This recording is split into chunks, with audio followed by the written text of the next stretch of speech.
A Prinsky Meditações apresenta o áudio da palestra Crença versus Realidade. A presença de Cristo em nós, de Joel S. Goldsmith. Deus é amor. Que podemos, eu e você, fazer para mudar a natureza amorosa de Deus? Poderíamos mudar nosso amor pelos filhos, caso nos fizessem algo desagradável?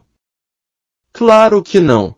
Se humanamente somos capazes de amar nossos filhos, mesmo quando não merecem, quanto mais amor o Pai Celestial está emanando constantemente para nós.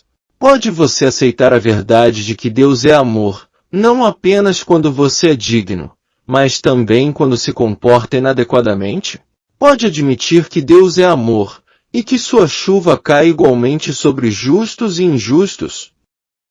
Jesus alguma vez negou conceder o bem ou a cura a alguém, pelo fato de ser um pecador? Porventura perguntou alguma vez, às multidões, se eram pessoas boas?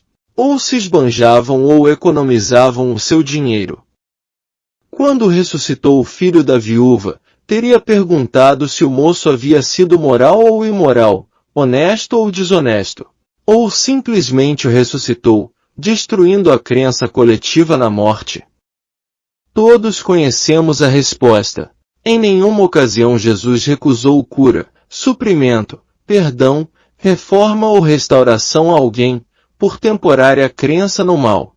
O princípio é este: uma vez que Deus é amor, nosso bem deve ser infinito, sem nenhum se ou mais. Porque a graça de Deus não depende de algo que você ou eu façamos ou deixamos de fazer.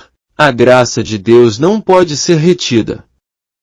Embora possamos ligar ou desligar a eletricidade, abrir ou fechar a torneira, não podemos abrir ou fechar o fluxo de Deus. Deus é, e Deus é amor em toda a plenitude. Sempre houve, sobre a face da terra, pessoas espiritualmente iluminadas que perceberam a inexistência da morte. Algumas perceberam inclusive que não existe nascimento. Há aquelas que viram que não existe doença sobre a terra, nem realidade em quaisquer destas aparências negativas. No início, Gautama, o Buda, fundamentou toda a sua revelação não sobre o que Deus é, mas sobre a base de que o erro não é. A revelação que lhe veio, quando meditava, foi de que a totalidade destas aparências é ilusão, não é realidade, algo não se dando no tempo ou espaço, mas ocorrendo somente num conceito mortal universal. Jesus teve essa percepção, pois, olhando para Pilatos, disse: não terias poder algum, mesmo com todas as aparências testificando o fato de ser ele o legislador e o poderoso naquela região. Jesus era capaz de olhar toda a doença e dizer à pessoa: qual é o teu impedimento? Levanta-te, toma teu leito e anda. Era capaz de olhar para o pecador e dizer: nem eu te condeno. Eu não penso que Jesus tenha condenado o pecado. Ele reconhecia que o pecado, como pecado, era inexistência. Muito pouco deste princípio veio à luz nos anos seguintes, embora alguns místicos maravilhosos tivessem passado pela Terra e atingido a consciente realização de Deus, a unicidade consciente com Deus, a união consciente com Deus. Porém, em suas revelações, não notaram que atribuir a Deus a causa daqueles erros era tornar Deus responsável por eles, era fazer deles realidade. Assim, tivemos muito pouco sobre o assunto, até que surgiu o livro Ciência e Saúde original. Na obra original, tornou-se claro, outra vez, e pela primeira vez em séculos, que Deus é o único poder e que estas aparências de discórdia não têm realidade. A senhora Ed reuniu todas as discórdias que, juntas, receberam o nome de mente mortal. Depois, disse que a mente mortal não era uma coisa, mas apenas um termo para designar o nada. Alguns de seus primeiros alunos, 2 deles inclusive eu pude conhecer em Boston, foram maravilhosos sanadores, sem mesmo terem profundo conhecimento de religião ou de ciência cristã. Foram, porém, sanadores grandiosos por terem captado bem este ponto único. Assim, fossem quais fossem os problemas a eles trazidos, apenas sorriam e reconheciam, mente mortal, ou nada. Conseguiam se voltar daquilo sem reagir, sem temer, sem se proteger, apenas devido à percepção de que tudo que se lhes apresenta-se como pessoa ou condição malignas poderia ser englobado naquela terminologia, mente mortal. E então, a expressão mente mortal passou a ser vista como um nome, não como alguma condição ou pessoa, não como uma coisa, mas como um nome, utilizado somente para designar o nada. Assim como este ensinamento ficou perdido, após a geração de Gautama Buda, também teve sua metade provavelmente perdida na ciência cristã. Alguns ainda existem que captaram este ponto, porém, não muitos. Nos dias de Buda, o erro era este: aqueles não próximos ao mestre original tomaram a palavra ilusão e a externaram. Diziam que pecado, doença e morte eram uma ilusão, porém, que era preciso se livrar da ilusão. O sentido original era outro. Tudo já era mera ilusão, uma imagem mental do nada. Uma ilusão no pensamento, uma imagem mental, sem substância, sem realidade, não passando de uma crença infundada sobre algo, um boato. Porém, os hindus passaram a chamar este mundo de Maya, de ilusão, e o descartaram, ora tentando escapar dele pela morte, ora ignorando-o. Bem, a Índia não é um bom modelo de uma fé verdadeira em continuidade. Contudo, os cientistas cristãos, muitos deles, fizeram o mesmo erro. Deixaram o hábito de dizer estou com resfriado, estou com gripe, para dizer eu tenho uma ilusão. Você me ajuda a ficar livre dela, ou, ainda, você me protegerá ou me fará um trabalho de proteção da ilusão. Ora, um praticista poderia estar tão ocupado em Boston, às quartas e domingos, que não teria nada a fazer, senão sentar-se dia e noite e fazer trabalho de proteção do inimigo. Tudo isso volta à natureza inata, humana, que realmente acredita em dois poderes, o poder do bem e o poder do mal, chamado poder de Deus e o poder de Satanás, ou, em filosofia, bem e mal, ou, na metafísica, imortal e mortal, sempre um par de opostos, em vez de se encarar um como tudo e outro como nada, uma ilusão, Maya, um falso conceito de algo, uma ignorância de algo. Uma mensagem de Natal deve ser uma mensagem de paz, em que nossos pensamentos se voltam do conceito de paz que o mundo busca, para a realização da verdadeira paz, a minha paz, que vem assim que os homens se encontram prontos a recebê-la. O mundo busca uma paz que jamais pode ser encontrada, enquanto o senso de paz estiver baseado na cessação de guerra. Essa paz, ainda quando esteja realizada, é temporária, pois está baseada somente em conferências e relacionamentos entre homens e nações. A verdadeira paz é consumada, exclusivamente, quando nos despimos da armadura da carne, no momento em que deixamos de erguer a espada em defesa dos temores e ódios do mundo e cessamos de guerrear com as condições terrenas. A paz duradoura reina somente quando os relacionamentos entre os homens estão alicerçados na conexão de cada um com Deus. A paz é realizada quando nos encontramos unidos com nossos companheiros através da experiência da vivência de Deus. A paz é alcançada quando contemplamos antes o Filho de Deus governando nossa vida, e em seguida, também a de nosso irmão. O mundo está procurando a paz lá fora, mas ela deve ser encontrada dentro do nosso próprio ser individual, na medida em que hospedamos o Príncipe da Paz. Portanto, deixemos de procurar a paz que o mundo está buscando e empenhemo-nos em encontrar a paz de Deus que ultrapassa todo entendimento humano. A minha paz vos deixo, a minha paz vos dou, não como o mundo vos dá. Que não se turvem vossos corações e nem se receiem. Isaías 42, 1, 9. As advertências e as promessas do Velho Testamento são muitas vezes mal interpretadas, como se fossem dirigidas a algum homem em particular ou a uma determinada raça. Os amigos hebreus consideravam-se filhos de Deus, distintos e favorecidos por ele. Tal má interpretação levou à adoração de certas pessoas chamadas de salvadores, como se fossem, por si mesmas, o Cristo. Isto gerou o sectarismo em determinadas religiões, com limitadas diferenças e inimizades. Deus não ungiu especificamente um homem ou um povo. Deus tem ungido o seu bem-amado, o Cristo. O Cristo é uma entidade espiritual, um impulso espiritual, um espírito que está no homem. É ele que, em nós, é abençoado, ungido e sustentado pelo Pai. Ocasionalmente, este divino impulso espiritual, o Cristo, se manifesta de uma forma mais pronunciada no indivíduo aqui, noutro acolá. Porém, ele existe na consciência de cada um, na face do globo terrestre.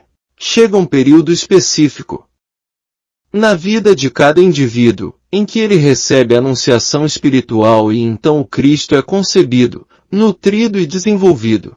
Num dia de Natal, o Cristo nasce. Em outras palavras, a presença do Cristo é realizada dentro do nosso ser. O nascimento de Cristo não ocorre cronologicamente no dia 25 de dezembro nem em lugares de terras santas, mas ocorre, sim, na consciência elevada do indivíduo. Este estado de consciência elevado é a cidade santa, a cidade cuja busca foi esquecida, o lugar de nascimento e o lugar onde habita o Cristo. Onde quer que o Espírito de Deus apareça na consciência humana, todas as bênçãos e profecias em relação aos ricos frutos do Cristo se evidenciam. Na luz do Cristo, o cenário humano se revela como algo fantástico. É somente depois da realização do Cristo em consciência que o sentido profundo da verdadeira humildade é compreendido. Antes desse acontecimento, sempre haverá um sentido pessoal do ego, mas, com o nascimento do Cristo, todo o sentido de exibição pessoal, todo o desejo de algo ou de alguém, e toda espécie de ambição humana são perdidos. A partir desse ponto de transição em consciência, onde havia necessidades, desejos pessoais ou uma vida incompleta, passa-se a não mais ter uma vida própria para ser planificada com seus apegos e suas necessidades de êxitos e sucessos. Neste estado de consciência não existe nem mais um senso de necessidade de Deus, porque há a realização de se contemplar Deus agindo através de si.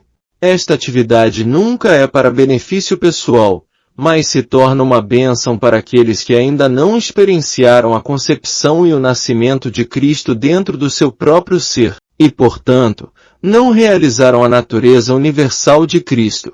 Elias revelou a natureza do Cristo como sendo a pequenina e silenciosa voz que está dentro e ao alcance de cada indivíduo que se torna receptivo a ouvir. Daniel revelou o Cristo como uma pedra cortada da montanha sem mãos. Nas palavras de Isaías, 42, 2, 3, 4, não chamará, não se exaltará, nem fará ouvir sua voz na praça. A cana trilhada não quebrará, nem apagará o pavio que fumega, em verdade, produzirá o juízo. Quando Cristo Jesus falava daqueles que tinham olhos, mas não viam, referia-se a uma capacidade interna que contempla aquilo que jamais os olhos humanos seriam capazes de captar. A natureza do Cristo é uma atividade espiritual, totalmente sem cumprimento físico, assim mesmo suficiente para destruir os 4 reinos temporais. As palavras e os pensamentos de Elias, de Daniel, Isaías e outras grandes personagens bíblicas, transitam no meu ser e se unem na revelação de uma essência espiritual única, de uma presença e de um poder.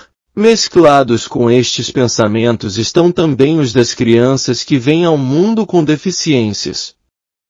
Estas crianças, com seus clamores, indagam: por que isto? Por que eu? Por que comigo?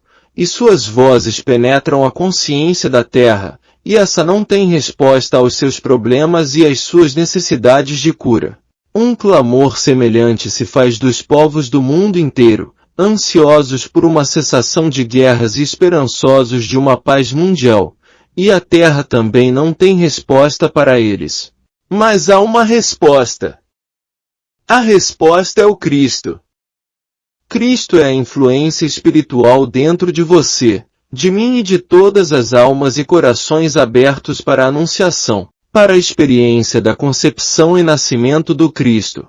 O Espírito do Senhor Deus Todo-Poderoso está sobre o Cristo do seu ser individual e essa suave presença é manifestada, não pela força e nem pelo poder, mas sim pela unção do próprio Espírito. É este Cristo a resposta à paz mundial, assim como também é a resposta a todos aqueles pequeninos que clamam por suas heranças divinas de saúde, harmonia e plenitude. A maior missão do Cristo é curar o mundo, portanto, se torna necessário, para aqueles que sentiram o toque do Cristo para servir, abrir caminho para a atividade do Cristo, que é permear a consciência humana com o conhecimento e o amor do Cristo. A prece é o canal ativo em nossa consciência, que traz a presença e o poder de Deus aos afazeres humanos.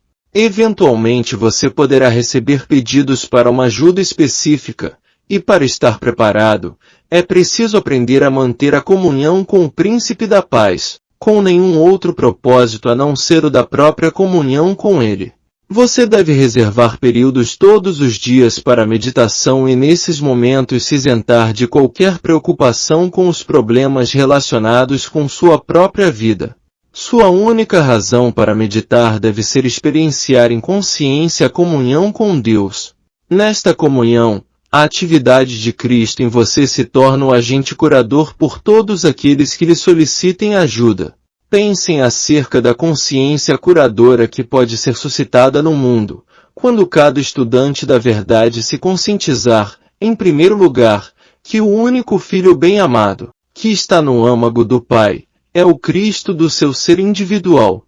Tudo que o Pai tem, está derramado sobre essa centelha divina, vital, eterna e imortal, e o lugar onde ele habita é dentro de você, em sua consciência. Lembre-se sempre de que onde 2 ou 3 estiverem reunidos em meu nome, aí estarei no meio deles. A atividade amorosa do Cristo, em você, é suficiente para derrubar os reinos temporais. Mas, uma coisa é exigida, cada Cristo deve ter o seu Jesus. A criança espiritual deve ter o seu representante na Terra, e ela deve ser liberada ao mundo através da conscientização daquelas pessoas que chegaram a realizar o Cristo em si mesmas. É nossa função recolhermos-nos, diariamente, sem nunca falhar, com o propósito de receber o Príncipe da Paz, e dessa forma, criar-lhe a possibilidade de atuar em nossos negócios e relacionamentos humanos. Não é necessário dirigi-lo ou esclarecê-lo, a nossa parte consiste em esperar, silenciosamente, sem esforço e sem poder, e deixá-lo ocupar nossa consciência. Você pode vislumbrar o que acontece, quando o Cristo realmente realizado começa a tocar a consciência de todas as pessoas na Terra, removendo delas as causas e os efeitos do erro humano? O Cristo, ao nos tocar a consciência, liberta-nos dos ódios e dos medos do mundo, abençoando assim inúmeras pessoas. A prece feita dessa forma nos abre a visitação e a comunhão com o Príncipe da Paz, fazendo de nossa consciência a cidade santa, onde o Cristo habita, e através da qual ele acha o caminho de entrada em todas as consciências humanas. Enquanto a videira recebe a sua substância pelo Pai, cada galho está sendo alimentado. O Santo de Israel, o Espírito de Deus do homem, o Cristo, está sempre presente, porém, disponível somente na medida em que nos abrimos para recebê-lo, deixando-o em nós habitar. Nosso único propósito, ao entrarmos em comunhão com o Cristo, é o de lhe propiciar uma entrada ao mundo, para que possam ser demolidas as crenças humanas cristalizadas e ser estabelecido o reino de Deus sobre a terra. Saibamos que não nos cabe um trabalho pessoal, temos somente que nos aquietar e deixar fluir. No verdadeiro sentido da humildade, Não há um eu dirigindo essa atividade, ao contrário, há um sentimento profundo de paz e quietude, onde nos tornamos exclusivamente desejosos de deixar o Cristo se encarregar dos negócios do Pai. Nunca você ou eu poderemos nos ocupar dos negócios do Pai. Somente o Cristo pode executar as funções de Deus sobre a terra, estabelecendo o seu reino nos corações de todos aqueles que são receptivos e responsivos à sua presença curadora. E assim, no dia de Natal, façamos votos de boa sorte ao Príncipe da Paz em sua jornada de amor nas consciências humanas, de modo que cada indivíduo que tenha seu pensamento e mente, espírito e alma, abertos à concepção e nascimento de Cristo, possa conhecer essa presença amorosa capaz de lançar a paz na terra e a boa vontade entre os homens. Concordando com a necessidade de transformação de consciência, para tornar o ano novo melhor em todos os sentidos, cabe-nos determinar qual deve ser esse novo estado de consciência. Nossos estudantes sabem que uma consciência imbuída da verdade sempre expressará condições harmoniosas em sua vida. Sabem que nossa vida é um reflexo do grau de verdade imbuído em nossa consciência, isto é, a qualidade da verdade com que nossa consciência está construída.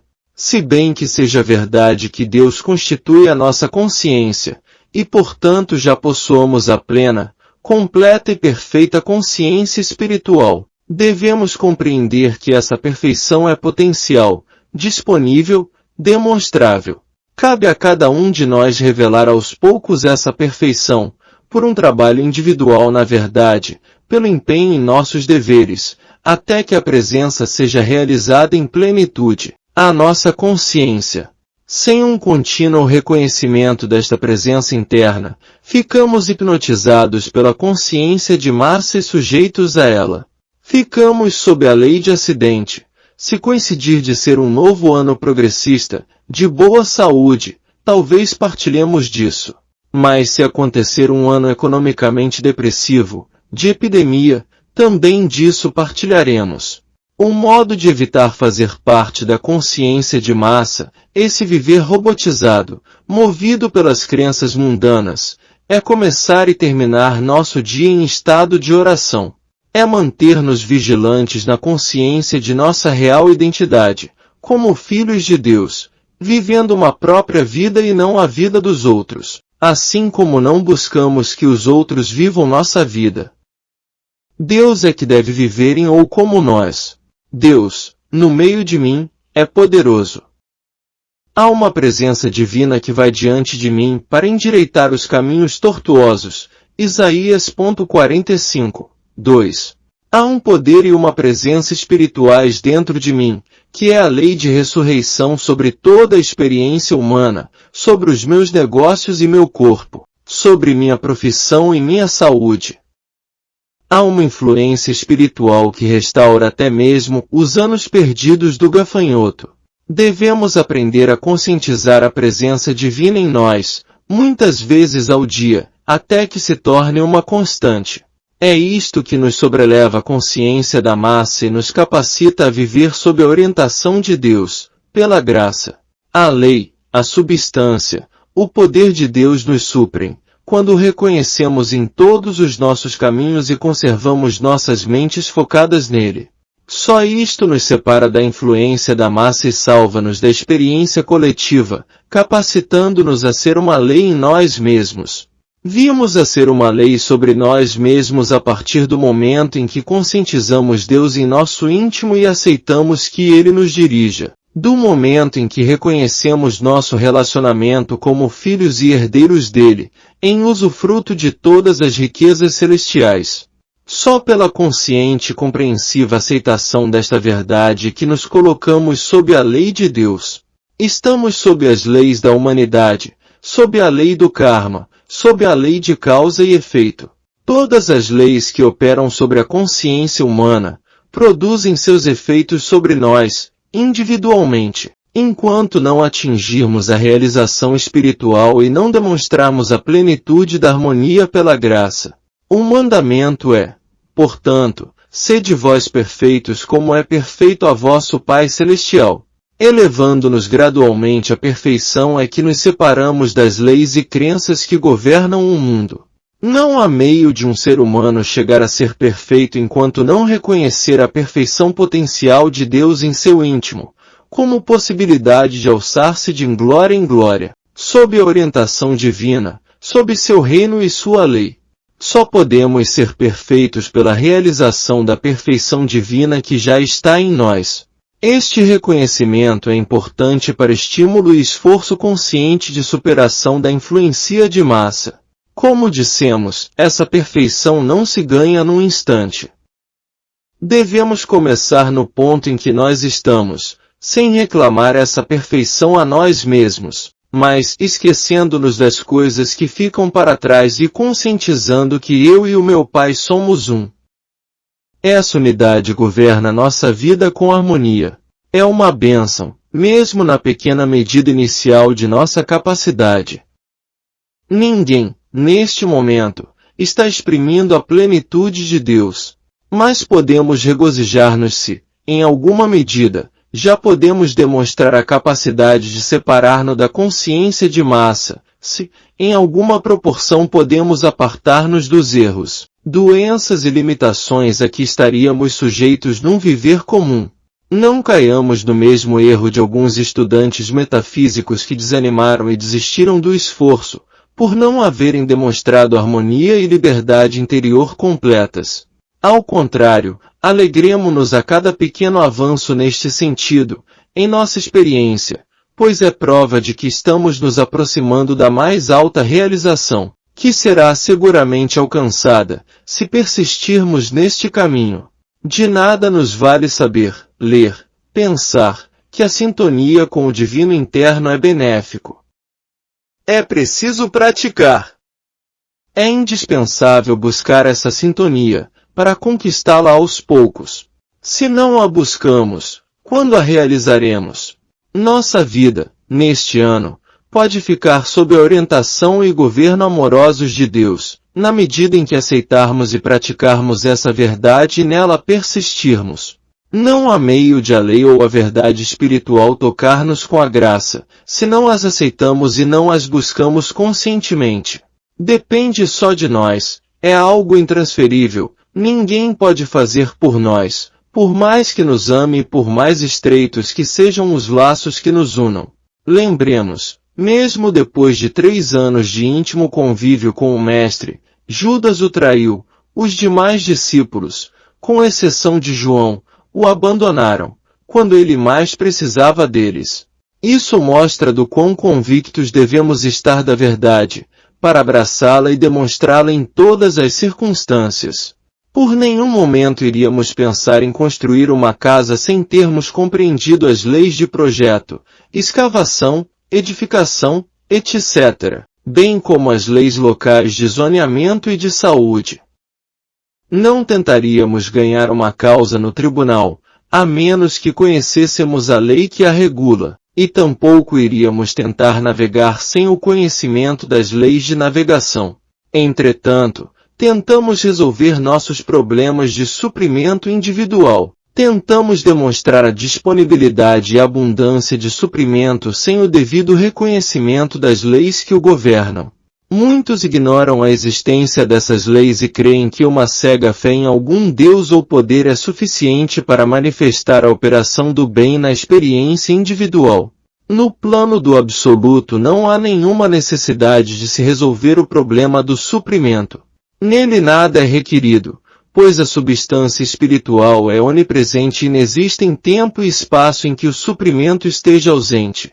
Enquanto não atingirmos essa consciência, a consciência crística, teremos de preparar o nosso destino em conformidade com a lei das Escrituras, encontrada nos textos sagrados de todos os povos. Nosso primeiro passo é o reconhecimento de nosso ser verdadeiro, nosso relacionamento com Deus. Compreendendo Deus como a consciência divina única universal, e o homem como a expressão individual desta consciência, descobrimos que tudo que é do Pai é meu, isto é, tudo que está incorporado à consciência universal está incorporado à consciência individual, por elas serem uma.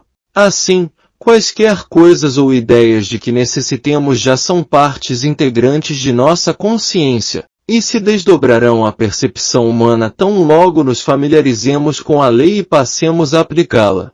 Conhecereis a verdade, e a verdade vos libertará desta ilusão de que o que você busca encontra-se separado e apartado de você.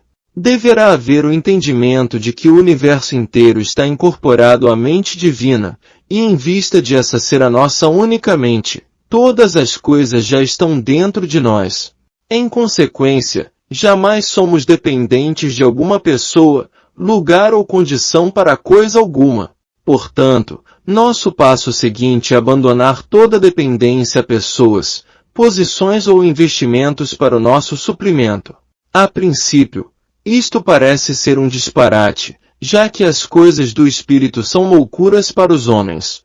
Ora, o homem natural não compreende as coisas do Espírito de Deus porque lhe parecem loucura, e não pode entendê-las, porque elas se discernem espiritualmente. 1 Coríntios 2:14. Um negócio ou uma posição podem parecer constituir o presente canal de nosso suprimento. Nossos alunos ou pacientes podem aparentar ser nossos únicos canais. Donas de casa podem acreditar que seus maridos ou filhos sejam seus canais de suprimento. Mas nada disso é verdadeiro. Como Deus, a consciência divina, é a fonte, então essa exata consciência é o canal de suprimento. E de fato, é o suprimento em si. Procure sempre se afastar de suas noções pré-concebidas sobre este assunto. Reconheça que todas as coisas estão incorporadas à infinita consciência eterna. E então, saiba que essa consciência é a sua.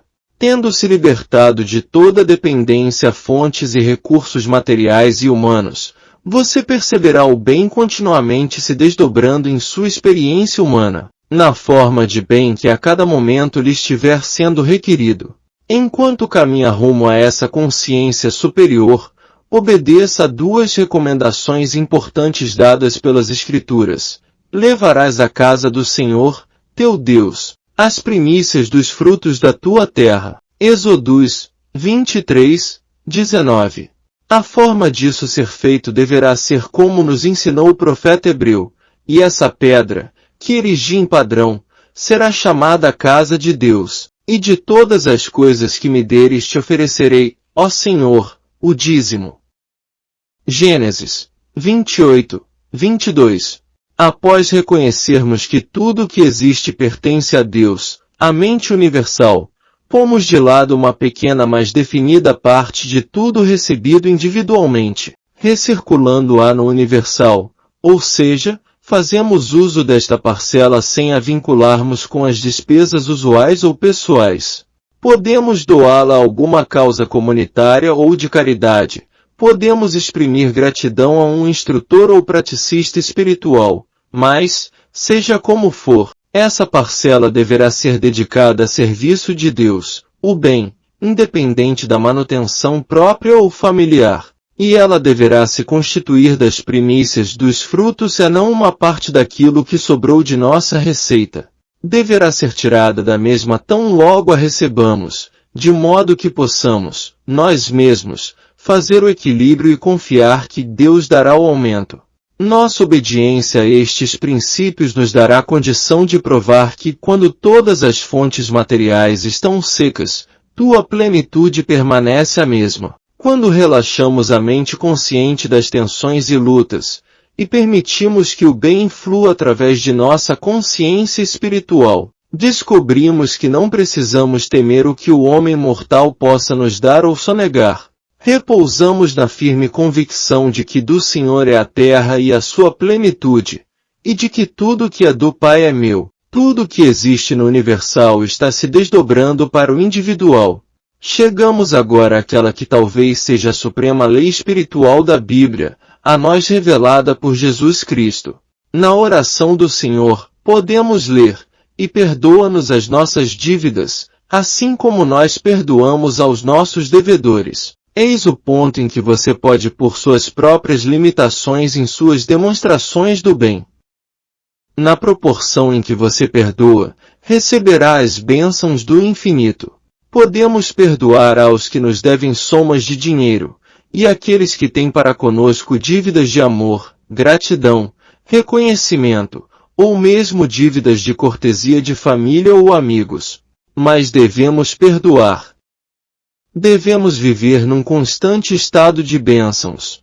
Este é o perdão verdadeiro que nos liberta das obrigações mortais e materiais.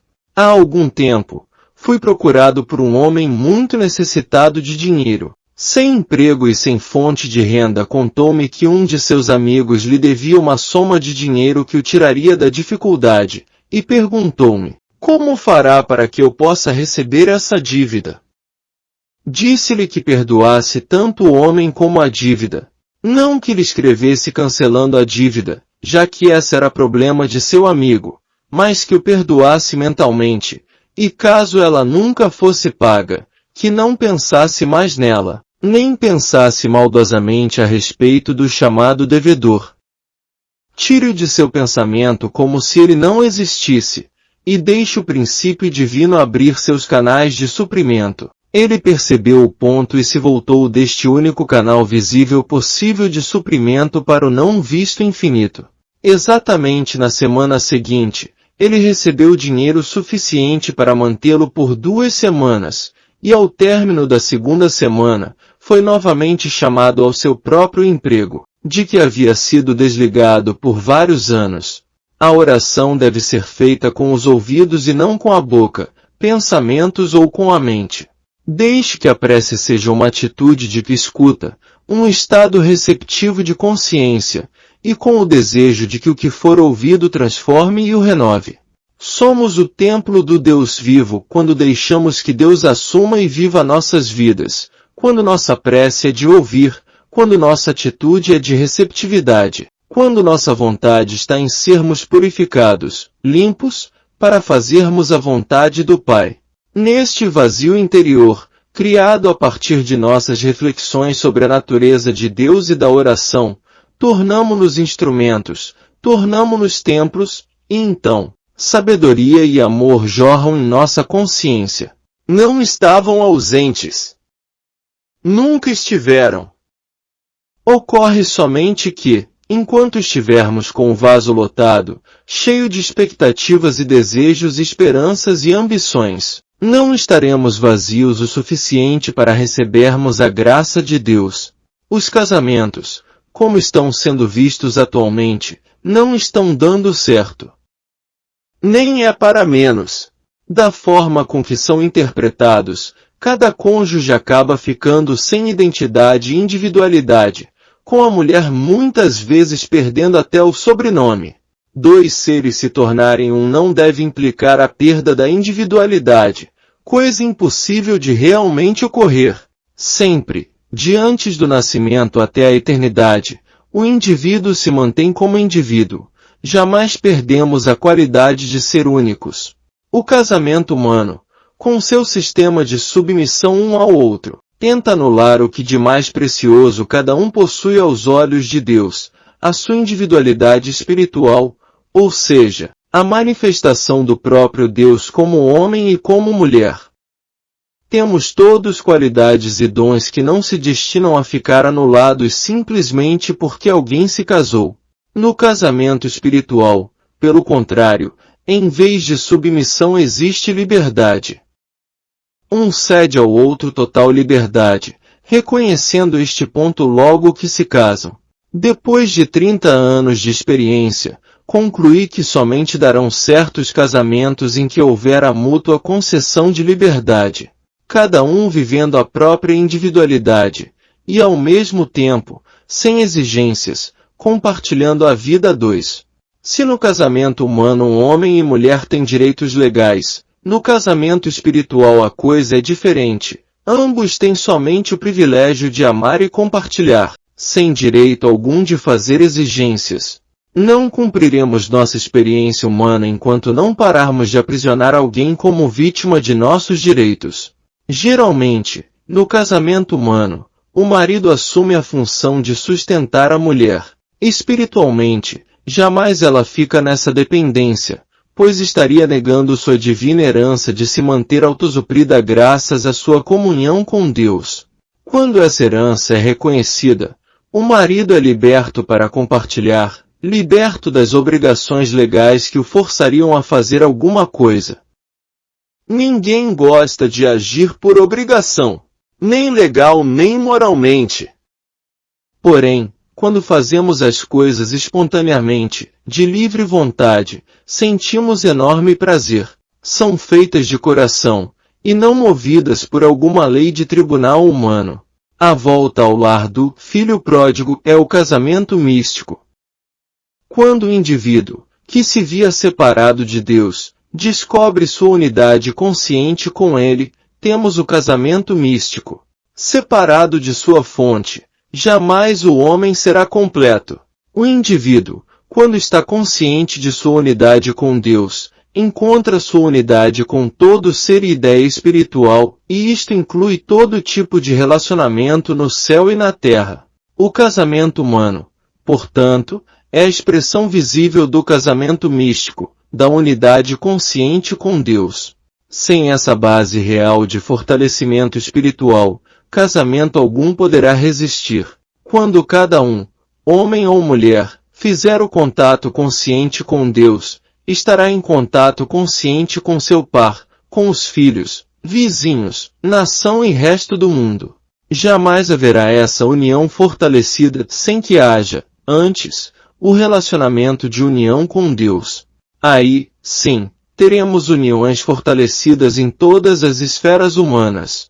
Não devemos crer no casamento como instituição permanente, a menos que ele tenha sido fruto da conscientização de unidade com Deus por parte do casal. Então, sim, haverá união impossível de ser rompida. Ouve-se muito, em cerimônias de casamento, a frase, o que Deus uniu não se pode separar. De fato, o que Deus une ninguém conseguirá separar. Será um relacionamento indestrutível, mas se for consolidado realmente por Deus.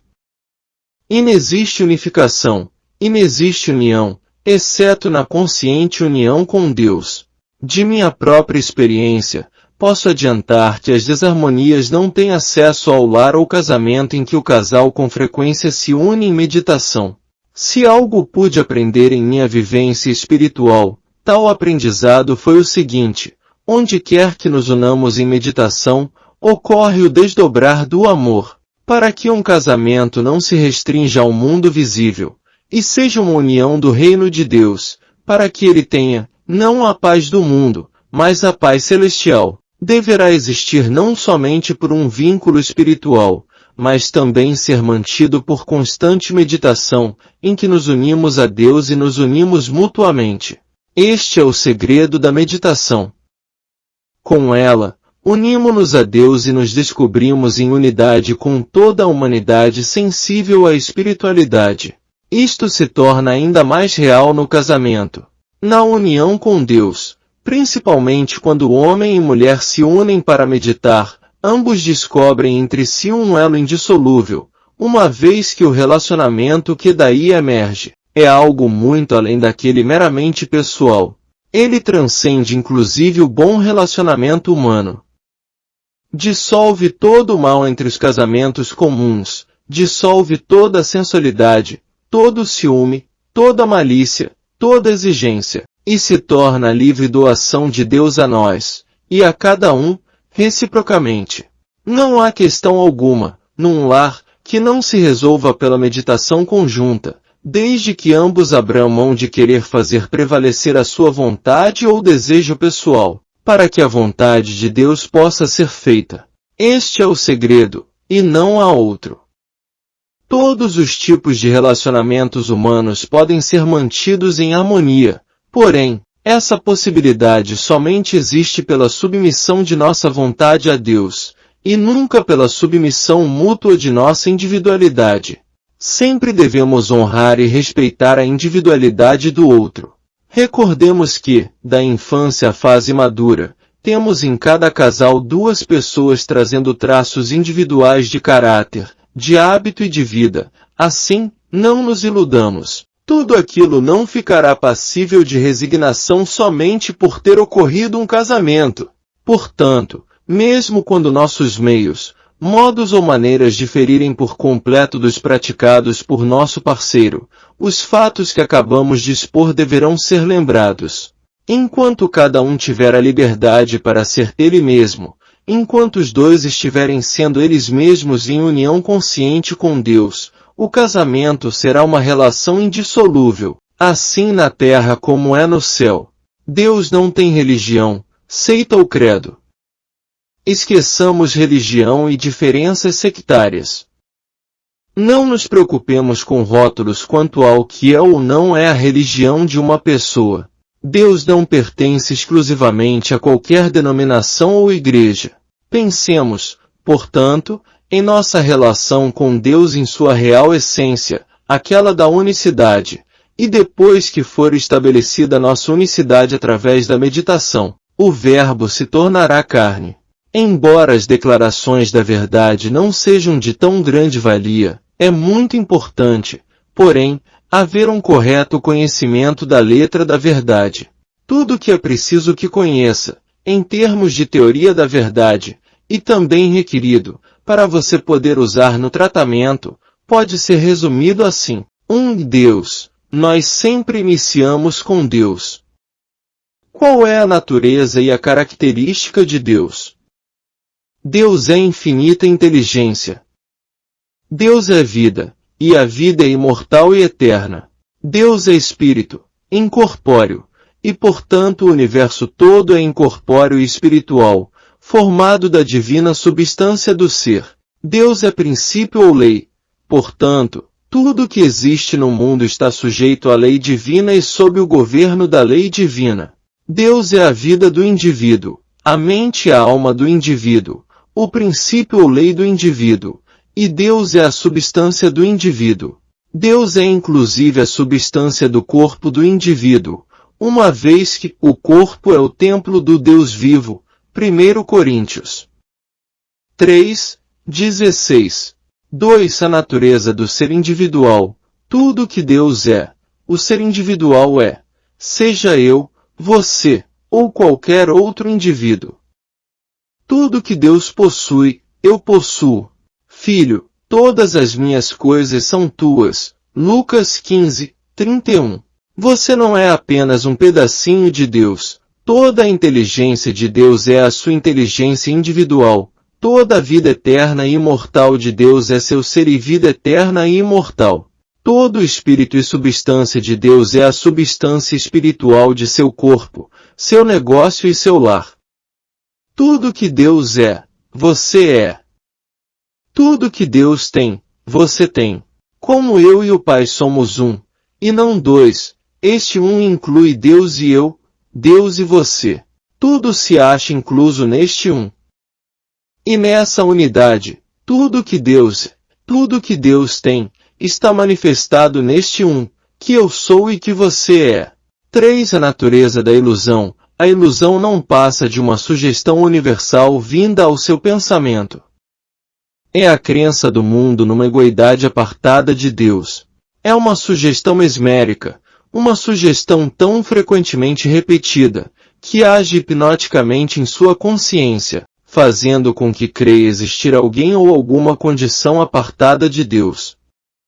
Isso é tudo sobre a ilusão, mesmo que apareça na forma de pecado, doença, morte, ou de pessoa.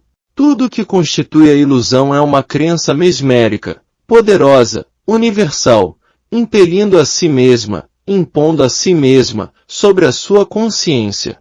Se ela conseguir que sua consciência diga, estou passando mal, ela ganha o dia e você se mostrará doente. Se, em vez disso, você instantaneamente reconhecer, nenhuma destas sugestões pode atingir-me. Não aceito nenhuma delas em minha consciência como poder, portanto, eu não tenho de expulsá-las. Você terá dado um tratamento. Se você incluir estes 3 fatores em seu tratamento. A. A natureza de Deus. B. A natureza do ser individual como Deus manifestado. E C. A natureza da ilusão como sugestão, Isto será tudo a fazer diante de qualquer discórdia que lhe possa aparecer. Estes 3 pontos constituem o todo da mensagem da verdade, embora ela possa ser estabelecida de várias maneiras diferentes. E é tudo que você precisa incluir em seu tratamento. Se apenas a mensagem correta da verdade fosse tudo necessário para curar o mundo, poderíamos dispensar todos os livros escritos de natureza metafísica, pois, nos poucos parágrafos anteriores, estabelecemos breve e completamente toda a verdade do ser, não sendo necessário mais nada a esse respeito. Porém, uma coisa mais é necessária. E essa coisa mais é a sua convicção da verdade, não a sua declaração, mas a sua convicção dela, sua resposta interior a ela, sua consciência real dela. Não faça da crença uma realidade, pensando sobre ela, condenando-se ou aos demais, não lute como se ela fosse uma realidade. Lembre-se, aquilo é ilusão.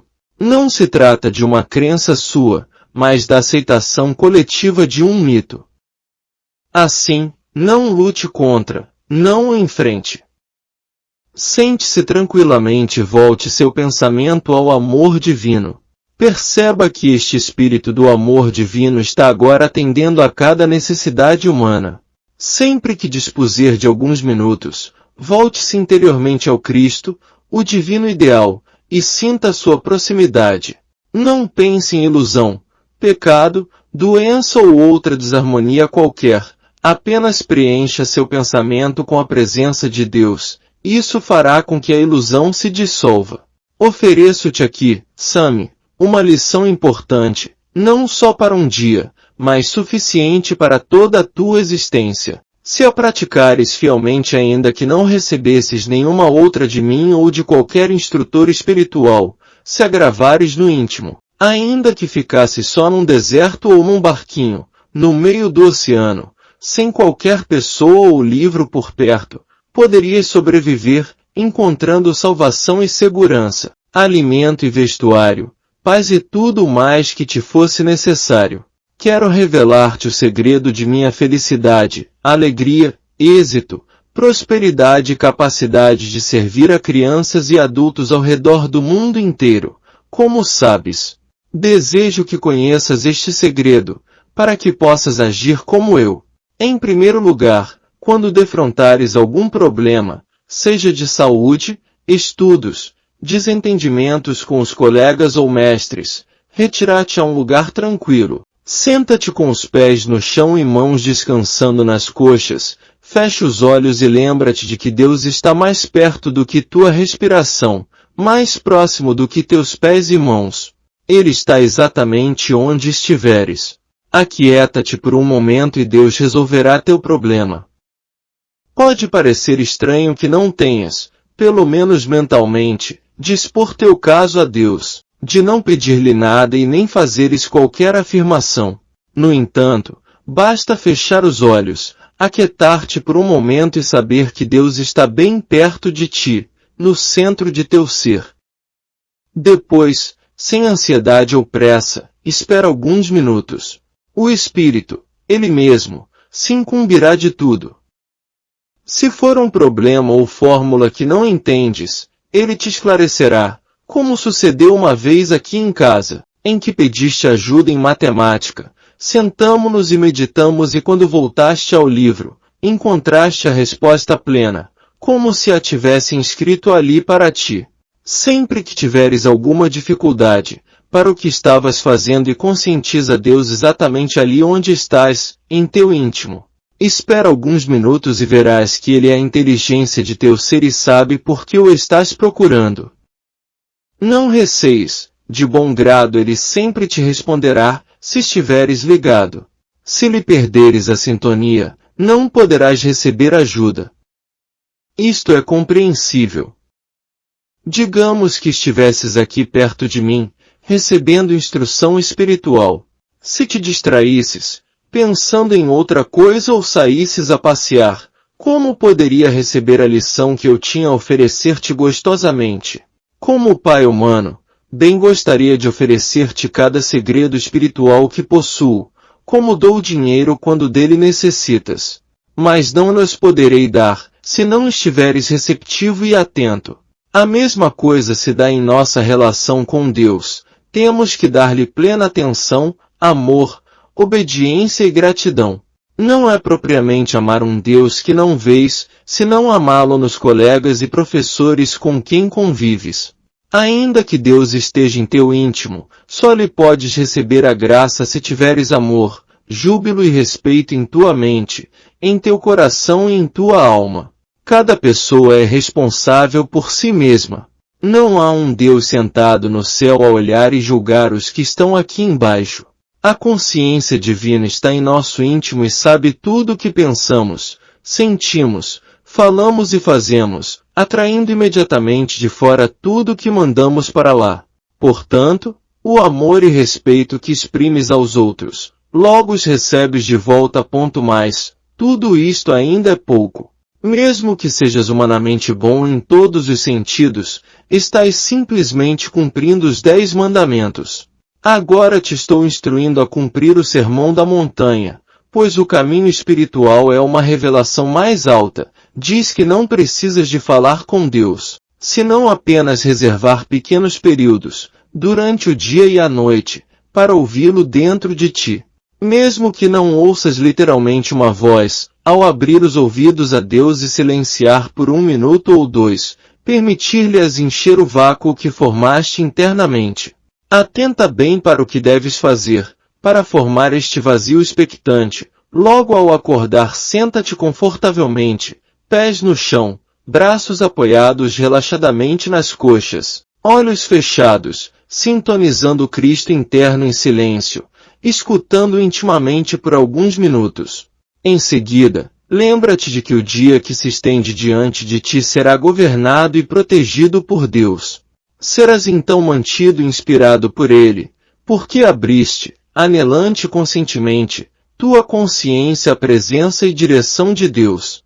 Mas se não fizeres a cada manhã, fielmente, teu contato com Deus, o teu encontro com o mundo será como o de um ser humano comum, sujeito a todas as surpresas e desencontros da vida, sem a assistência divina. Em tua idade atual, com o preparo que já recebeste aqui, estás apto a 4 pequenos exercícios diários, de manhã cedo, ao meio-dia, ao anoitecer e antes de dormir. Sentado, relaxado e quieto, podes dedicar 2 minutos de cada vez a Deus. Inicialmente, para facilitar, podes mentalmente dizer: aqui estou, Pai. Fala que teu filho escuta. Desejo fazer a tua vontade. Em seguida, aquieta-te. Se fores fiel nesta prática, garanto que tua vida na universidade de modo geral, será um sucesso e ainda, mais do que isso, uma bênção. Estarás preparando os fundamentos para uma vida inteiramente governada por Deus. Procure estar em harmonia com teus colegas em tudo que seja bom. Se te convidarem a cerimônias religiosas, sugiro que os acompanhes. Entre em cada templo com a mente aberta, agradecendo a oportunidade de aquietar e ouvir a pequenina e silenciosa voz. Não te esqueças de que a sintonia com Deus é mais importante que o ritual. A união com os colegas no que seja construtivo suscita o bem, embora o verdadeiro bem te venha porque reconheces a graça e a glória de Deus em tudo e em todos. A coisa mais importante que desejo sublinhar-te é que, em qualquer instante do dia ou da noite, Deus é instantaneamente acessível. Basta que o sintonizes e ouças. Enfatizo este ponto para que compreendas que não precisas falar, de fazer afirmações ou lembrar a Deus tuas necessidades. O segredo que recebi é que Deus, como inteligência infinita, já conhece tuas necessidades, antes mesmo de lhes pedires. Ele vê nosso íntimo quando lhe abrimos em atitude receptiva e confiante. Não é por nosso falar ou pensar, pois o Mestre ensinou: não vos preocupeis por vossa vida, pelo que tendes de comer, nem por vosso corpo, pelo que tendes de vestir. Vosso Pai sabe que necessitais destas coisas. É do bom agrado dele dar-vos todas elas. Compreendes, Sami? É do agrado do Pai dar-te o reino. Deus não te castiga quando te arrependes sinceramente do erro ou pecado que acaso cometas. No instante em que reconheces que não agiste bem, estás perdoado. Não carregarás a penalidade quando em teu coração vibra o reconhecimento do mal que fizeste e te arrependeres. Mas deves compreender que ao reconhecer as falhas, não deves repeti-las. Caso contrário, perderás a sintonia com a graça divina. Tu mesma é que te cortas dela. Quando isto acontecer, procura reatar com a graça, reconhecendo verdadeiramente, sei que errei, ou talvez, não sei se agi erradamente, mas se o fiz, ajuda-me a compreender e limpa isto de mim, Pai. Não tive má intenção. Não quero fazer o mal. Ao contrário, desejo fazer aos outros o que gostaria que me fizessem. Dessa maneira te purificas. Tenho-me curado de diversas enfermidades, pedindo simplesmente a Deus perdão por meus pecados. É claro que meus pecados não são graves. Conheces nosso modo de viver, mas sempre que cedemos à crítica e condenação, não estamos amando e perdoando suficientemente. Assim, é recomendável que nos voltemos de vez em quando e digamos, reconheço, Pai, que não estou agindo perfeitamente. Perdoa meus pecados. Limpa as minhas transgressões, para eu começar tudo de novo. Grava bem, Sami, a mais importante lição que me foi dada, que o lugar em que estás é solo santo, ou seja, Deus está exatamente onde estás, disponível, no instante em que paras de pensar, de falar e de te identificar com as coisas externas, e te voltas ao íntimo, reconhecendo-lhe o poder e a graça. Conscientiza o Espírito de Deus em ti, e em seguida, relaxa-te por 1 ou 2 minutos, deixando que ele se manifeste. Isto é tudo. Todo o nosso propósito é de levar as pessoas à realização da onipresença de Deus e sua constante disponibilidade, de nos dirigir a Ele sem pensamento nem palavras. Basta a humildade de sentar-nos, ou mesmo em pé ou deitado, fechar os olhos e reconhecer, eu, de mim mesmo, nada posso. O Pai, em mim, é quem faz as obras. Fala, Senhor, que teu Filho escuta. Em seguida, aguardar 1 ou 2 minutos em silêncio expectante, antes de levantar e prosseguir com as tarefas. Se aprenderes a praticar corretamente este exercício 4 vezes ao dia, como lhe estou sugerindo, não demorará muito para que o faças mais vezes ao dia, para teu inteiro benefício. O amor não anseia por retorno ou recompensa. Qualquer desejo de recompensa, reconhecimento, gratidão, aquilo se torna um trato, nunca amor. Quando 2 pessoas dizem se amar e assumem atitude do tipo, você fará isto, enquanto eu farei aquilo, saibamos que isso não é amor, é um acordo. Amor é o que uma pessoa sente e executa sem um mínimo sinal de expectativa ou desejo de recompensa. A melhor forma de ilustrar isso está em pensar no que fazemos por nossos filhos. Certamente não teríamos a intenção de fazer algo por eles na esperança de receber gratidão. Não. Faríamos por aquilo ser nossa função como pais. Se você conseguir expandir a mesma atitude com relação a todos, poderá eliminar de seus relacionamentos humanos todo tipo de discórdia. Os conflitos não surgem exatamente por você aguardar algum retorno decorrente do que tenha feito. Ficando nessa expectativa, estará violando a lei espiritual. Tudo que deve lhe chegar na vida, deve provir de Deus e não de homens. Tudo deve ser, para você, privilégio e alegria fazer todo o trabalho que lhe for dado com o máximo de sua capacidade, não por recompensa, reconhecimento, gratidão, mas porque ele deve ser feito, e a única forma de você se realizar será fazendo-o dando o máximo de si. Sua recompensa, sua compensação e a harmonia de sua vida devem vir de Deus, não de homens. Assim, se alguém retiver gratidão, reconhecimento ou recompensa, estará prejudicando a si mesmo, e não a você. A gratidão é um dos maiores atributos do amor, e uma pessoa que não estiver repleta de gratidão estará vazia de amor, que, na verdade, significa estar vazia de Deus. Uma pessoa que não é grata, que não colabora, que não compartilha nada, nunca está prejudicando a outra pessoa. Estará prejudicando somente a si própria. No meu entender, tudo o que fazemos deve ser feito pela realização de Deus como nosso próprio ser. Um funcionário que se dirigir ao local de trabalho, esquecido de patrão, esquecido do valor do salário, executando tudo com o máximo de sua habilidade, logo estará sendo considerado indispensável, e terá sua recompensa. Se ela não lhe chegar naquele emprego, virá em algum outro, porque caso o empregador atual não esteja apto para notar este seu talento e bom desempenho, outro surgirá para fazê-lo, e acabará por contratá-lo.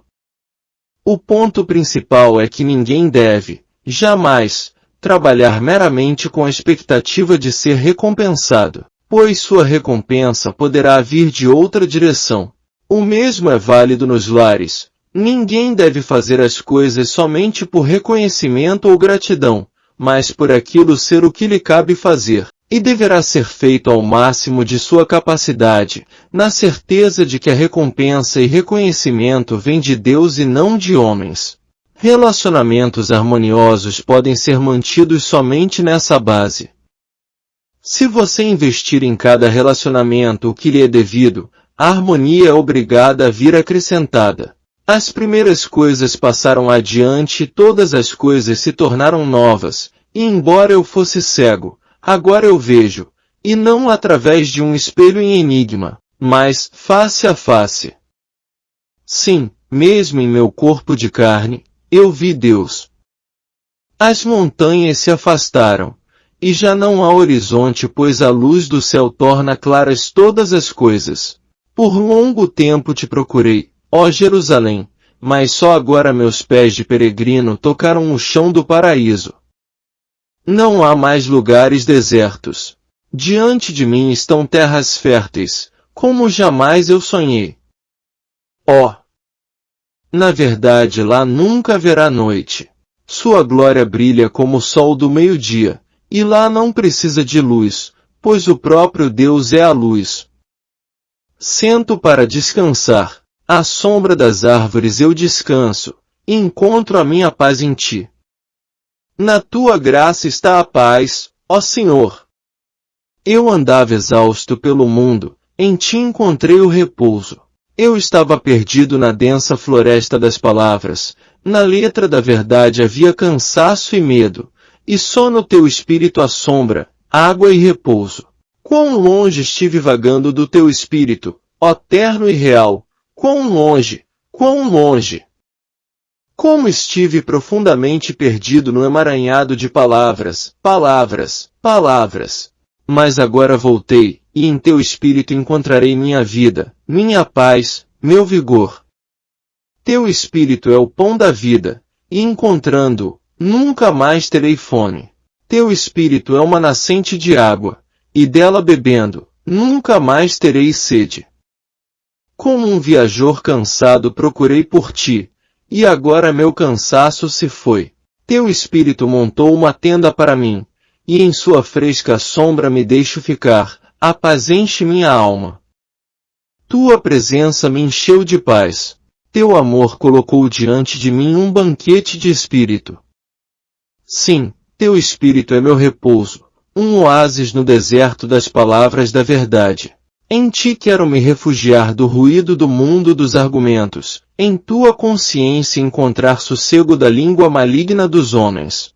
Eles repartem a tua vestimenta, ó Senhor da paz, eles se engalfinham por tua palavra, sim, até que se tornem apenas palavras, e não mais a palavra. Como um mendigo busquei o novo céu e a nova terra, e tu me fizestes herdeiro de tudo. Como poderia eu estar diante de ti, senão em silêncio? Como poderia eu te honrar, senão na meditação do meu coração? Graças e elogios não te aprazem, mas recebes um coração compreensivo. Quero ficar em silêncio diante de ti. Minha alma, meu espírito e meu silêncio serão a tua morada. Teu espírito preenche minha meditação, me edifica e me preserva por inteiro. Ó tu, terno e verdadeiro, meu lar está em ti. Precisamos conscientemente nos livrar das leis humanas, para nos colocarmos sob a graça. Isto é necessário cuidarmos diariamente. Não há ninguém que possa se dizer suficientemente avançado ao ponto de poder omitir este consciente reconhecimento diário. Como eu, não me acho sob a lei, mas sob a graça. Como eu, não há leis externas a mim e que possam atuar sobre mim. Eu sou a lei, e eu sou o domínio, com relação a este mundo. A compreensão consciente de que Deus é o princípio dominador de tudo quanto existe como a realidade única e a lei única, dissolve todas as aparências que o mundo chama de doença, pecado, angústia e morte. Quando o homem vive do ponto de vista de conceitos e crenças, a sua experiência é a manifestação dessas crenças. Mas a atividade da verdade na consciência é o Verbo de Deus que se faz carne numa vivência harmoniosa. As curas sempre ocorrem na medida de nossa compreensão da verdade sobre Deus, sobre o homem, a ideia e o corpo. A cura nada tem a ver com alguém externo chamado de paciente. Quando alguém pede uma ajuda ou cura espiritual, termina aí o papel que desempenhava, até que nos alerte de sua chamada cura. Nós não nos preocupamos com o assim chamado paciente, com sua solicitação, com a causa da doença ou com sua natureza, nem com seus pecados ou medos. Estamos apenas interessados na verdade do ser, a verdade de Deus, do homem, da ideia e do corpo. A atividade desta verdade em nossa consciência é o Cristo, o Salvador, ou a influência curadora. O fracasso na cura resulta de grande falta de compreensão da verdade sobre Deus, o homem, a ideia e o corpo. E estas noções erradas têm sua origem principalmente nas crenças religiosas ortodoxas, ainda arraigadas em nosso pensamento. Só poucos se apercebem de quanto foram cegos pela ortodoxia supersticiosa. Só há uma resposta à pergunta crucial que é Deus, e a resposta é: eu sou. Deus é a mente e a vida do indivíduo. Qualquer defesa mental ou reserva íntima do indivíduo resultará certamente em fracasso. Existe apenas um eu universal, quer seja dito por Jesus Cristo ou por um João qualquer. Quando Jesus disse àquele que vê a mim, vê aquele que me enviou, revelou uma verdade ou princípio universal. E isto é insofismável. Ou entendemos essa verdade ou não a entendemos. E se você não a entendeu, não precisa nem procurar outras razões para o fracasso na cura. A revelação de Jesus Cristo é clara. Eu sou o caminho, a verdade e a vida. Se você não puder aceitar isso como um princípio, e por isso, como a verdade sobre você mesmo e sobre os demais indivíduos, não terá o alicerce sobre o qual se apoiar. A verdade é que Deus é a mente e a vida do indivíduo. Deus é o único eu. A seguir surge a questão, que é o homem? E a resposta é que o homem é ideia, corpo, manifestação. Meu corpo é ideia, ou manifestação. E assim também meu negócio, meu lar e minhas posses, existem como ideia, como manifestação ou expressão. Por essa, e não por outra razão, meu corpo é a exata imagem e semelhança de minha consciência e reflete, ou exprime, as qualidades, o caráter e a natureza de minha própria consciência de ser. Chegados, pois, a este ponto, entendemos que eu sou Deus, que Deus é a mente e a vida do indivíduo, que o corpo existe como ideia de Deus. Deus, ou o eu sou, é universal, infinito, onipotente e onipresente.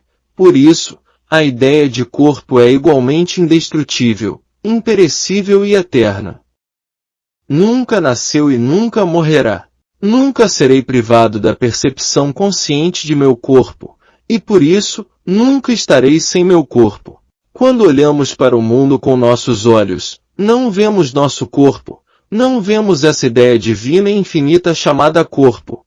O que vemos é um conceito, mais ou menos universal, desta ideia. Quando vemos um corpo saudável, uma bela flor ou árvore, estamos vendo um conceito bom da ideia de corpo, árvore ou flor. Quando vemos um corpo envelhecido e adoentado, uma flor murcha ou uma árvore seca, estamos vendo um conceito errôneo da ideia divina. Quando melhoramos nosso conceito de ideia, de corpo ou manifestação, chamamos essa concepção melhorada de cura.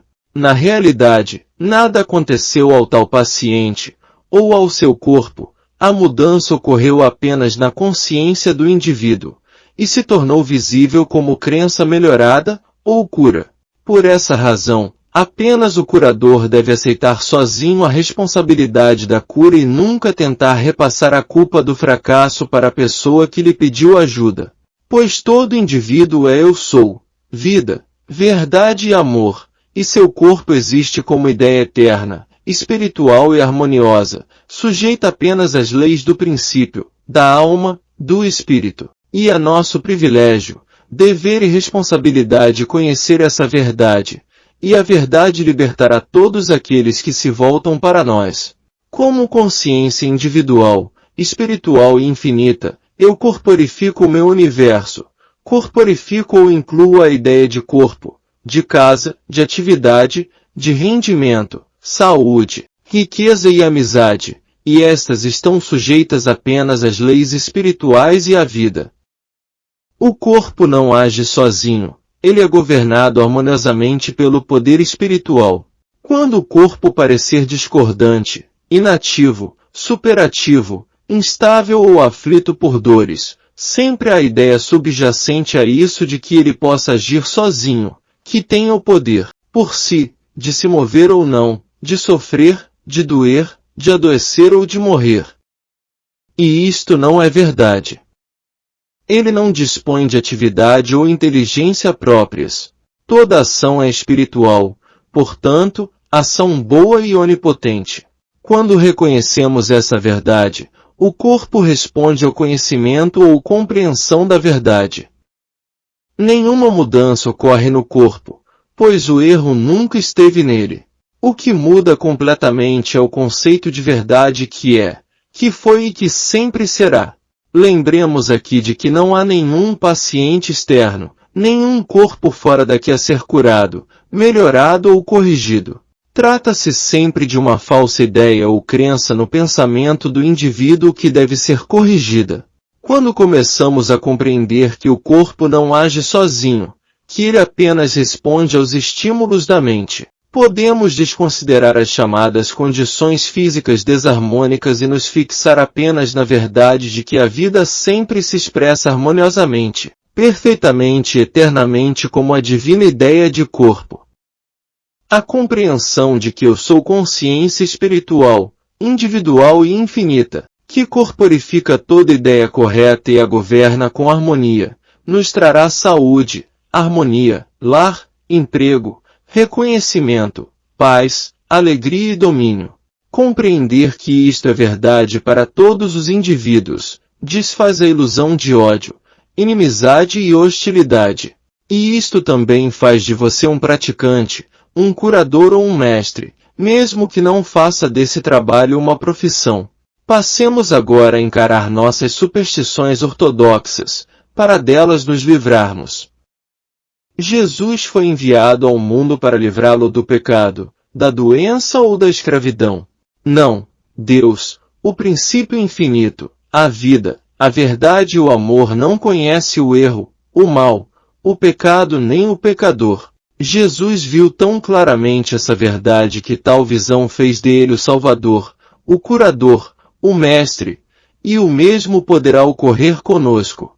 A ação da verdade na consciência individual é o único Cristo. O Cristo nunca é uma pessoa. A ação da verdade na consciência individual constitui o único Cristo, sempre presente, aquele que era antes de Abraão. Essa atividade da verdade dentro de você é o seu Cristo. A ação da verdade na consciência de Buda revelou a natureza do pecado, da doença e da morte como sendo ilusões ou miragem.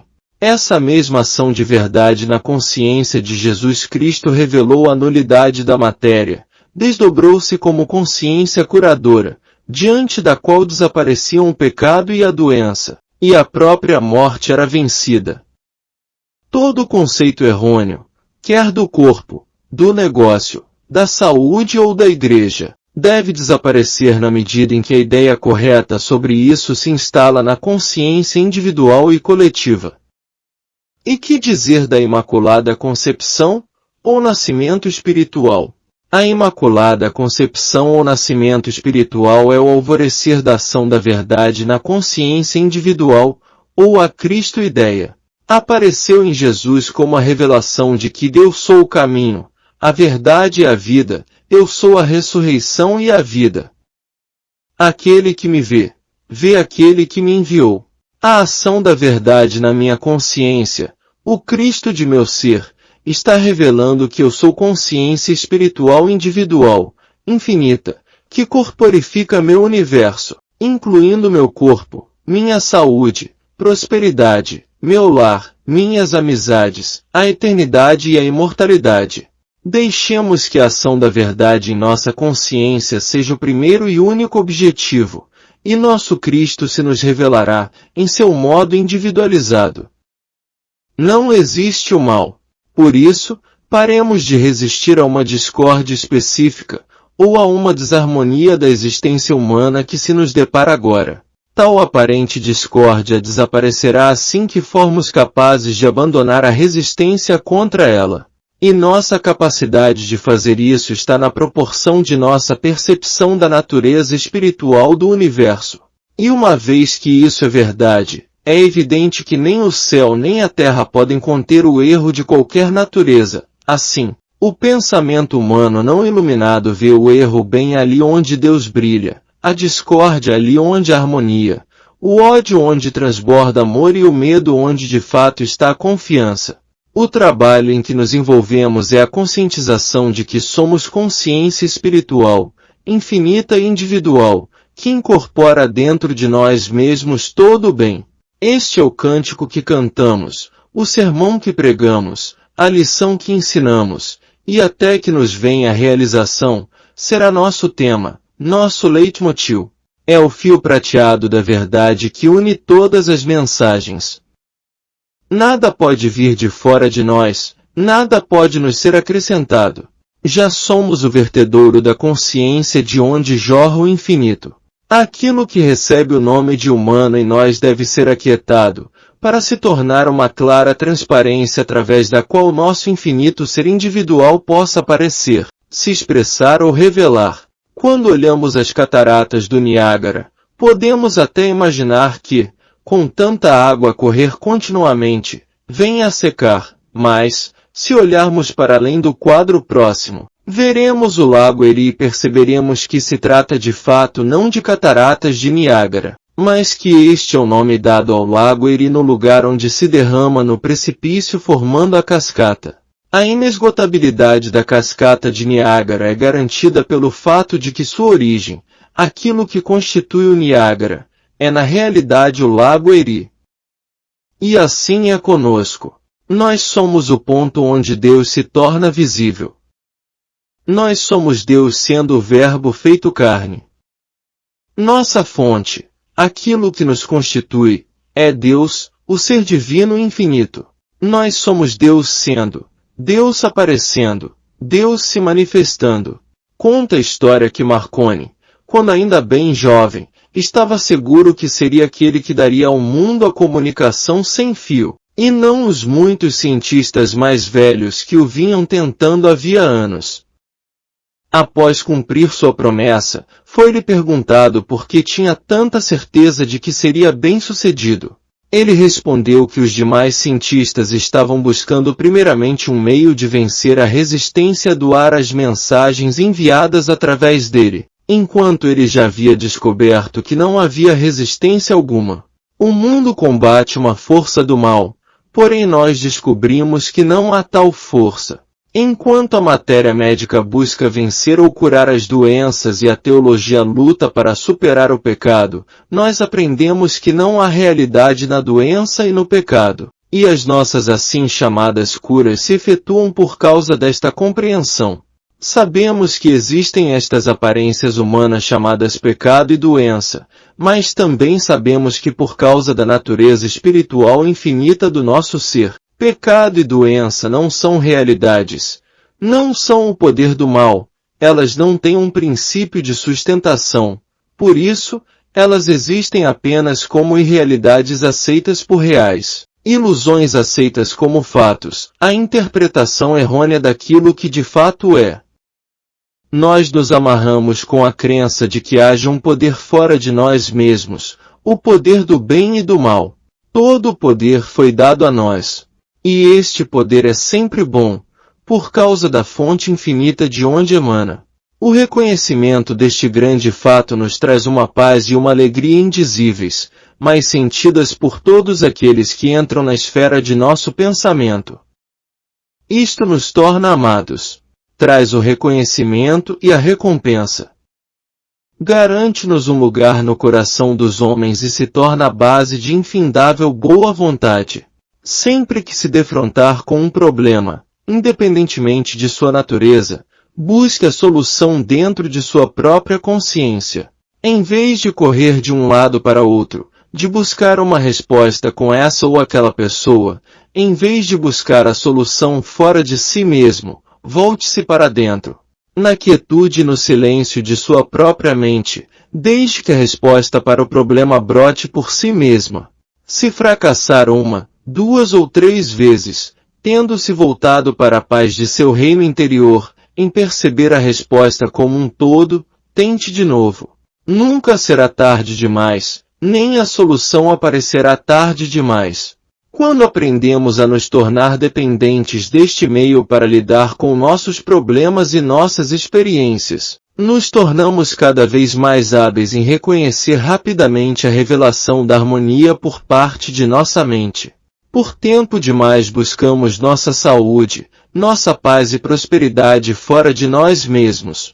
Voltemo-nos agora para dentro e aprendamos que aqui, no reino de nossa consciência, nunca há fracasso ou desapontamento, nem tampouco nos depararemos com delongas ou traições. Sempre que encontrarmos a calma de nossa própria alma e a presença do princípio que guia, que protege e governa, e ampara cada passo de nossa jornada, não nos surpreendamos, pois, quando se nos revelar a grande verdade de que nossa consciência é todo-poderosa e é o único poder que atua nos nossos negócios, que controla e mantém nossa saúde, que nos dá a percepção e a orientação necessárias ao nosso sucesso em todos os caminhos da vida. Isso espanta? Não é de admirar. Até agora acreditávamos que houvesse, algures, um poder deífico, uma presença suprema que, se pudesse ser encontrada, nos ajudaria, e até curaria nossos corpos de seus mares. Torna-se agora claro para nós que a Deus-consciência é a própria consciência do indivíduo, é a onipotência e onipresença que nunca nos deixará e nunca nos abandonará, mais próxima que nosso próprio alento. Não precisamos dirigir-lhe preces, fazer-lhe pedidos ou buscar de algum modo seu favor, basta-nos este reconhecimento, que leva à completa percepção desta verdade. A partir de agora, podemos relaxar e sentir a segurança desta presença constante e o poder desta consciência iluminada. Agora podemos dizer, não temerei aquilo que um homem possa me fazer. Não mais recearemos condições ou circunstâncias aparentemente externas ou fora do nosso controle. Sabemos agora que tudo que possa se tornar conhecido em nossa vida, ocorre de fato dentro de nossa consciência, e por isso, sujeito à sua direção e controle. Tampouco esqueceremos a profundidade do sentimento que acompanha essa revelação dentro de nós, assim como o sentido de confiança e coragem que imediatamente lhe vem a seguir. A vida já não é uma sequência de eventos problemáticos, mas uma jubilosa sucessão de fatos agradáveis. O fracasso é visto como o resultado da crença universal em um poder externo a nós mesmos, enquanto o sucesso seria a consequência natural de nossa percepção do infinito poder interior. O alívio do medo, das preocupações, da dúvida, deixa-nos livres para atuarmos normalmente, de modo saudável e confiante. O corpo reage imediatamente ao estímulo vindo do interior. Uma nova vitalidade, resistência e harmonia física se seguem tão naturalmente como o repouso segue ao sono. Bem pouco sabemos da vastidão de nossa riqueza interior até conhecermos o reino de nossa própria consciência, o reino da alma. Quando, em silêncio, nos adentramos ao templo de nosso ser para obter resposta a alguma pergunta importante ou a solução de um problema vital, será melhor não formularmos nenhuma ideia por nós mesmos, não traçarmos nenhum projeto nem permitir que nossa vontade sobre o assunto gere nossos pensamentos. No lugar disso, aquietemos o mais possível nossa mente tagarela e adotemos uma atitude de escuta. Não será nossa mente pessoal ou mente consciente que nos dará uma resposta, nem a mente educada e formada pelo nosso meio ambiente e nossa vivência, e sim a mente de Deus, a nossa realidade, a consciência criativa. E essa é melhor ouvida quando os sentidos e a mente intelectual estão calados. Essa divina consciência não só nos mostra a solução de todo e qualquer problema e a direção correta a seguir em qualquer situação, mas, sendo infinita, é a consciência de todo indivíduo e faz convergir todas as pessoas e circunstâncias para o bem de todos. Obviamente não podemos esperar que essa consciência universal atue em nosso favor e provoque perdas ou destruição para outros. O que é conseguido dentro e através do reino de nossa mente é sempre construtivo, quer individual, como coletivamente. Por isso nunca pode ser um meio de prejuízo, perda ou injúria para os outros. E nós nem dirigimos nosso pensamento para os outros, ou projetamo-lo para fora de nós em qualquer direção. O que nossa mente estiver desdobrando para nós, estará, ao mesmo tempo, operando como consciência de todos os envolvidos na ocasião. Nós nunca precisamos nos preocupar em encontrar alguma outra mente ou influenciar alguma pessoa.